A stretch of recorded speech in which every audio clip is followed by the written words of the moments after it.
Саламатсыздар ма? Бүгінгі пайдалы кеңесіміздің тақырыбы лимонның бір бөлігін төсегіңіздің жанына қойсаңыз не болатынын білгіңіз келе ме? Онда осы видеоның соңына дейін қараңыз.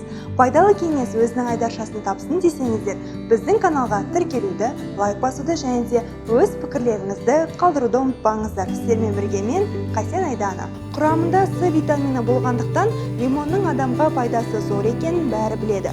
Бұл жемісті шайға қосып, тамаққа да пайдаланып, тұмауды емдеуге де қолдануға болады. Бірақ лимонның тигізер пайдасы мұнымен де шектелмейді. Цитрусты жемістің жұпар иісі жүйке жүйесін тыныштандырып, алаңдаушылықты азайтып, ауыр күннен кейінгі жүктің бәрін сылып алып тастағандай ләззат сыйлайды. Лимонның тағы бір ерекше қасиеті бар. Одан шыққан керемет иісті күн сайын жұту арқылы адамның есте сақтау қабілеті артып, ақыл-ой күші толыса түседі. Егер лимон иісі шығып тұрса, тіпті жұмыста да адамдар қателіктерге аз жол береді. Лимонның эфир майы депрессиядан емдеп шығару күші бойынша дәлелденген мүмкіндік. Сол себепті барлық дәрі-дәрмекті пайдаланып, одан нәтиже шықпаған болса, онда осы бір жеміс түрін пайдаланып көріңіз. Лимонда тек хош иіс қана емес, бактерицидті заттар шоғыры бар. Ол бөлме ауасын ерекшелендіріп тұрады. Көптеген адамдар қан қысымының жоғарылап кетуінен қиналып жатады.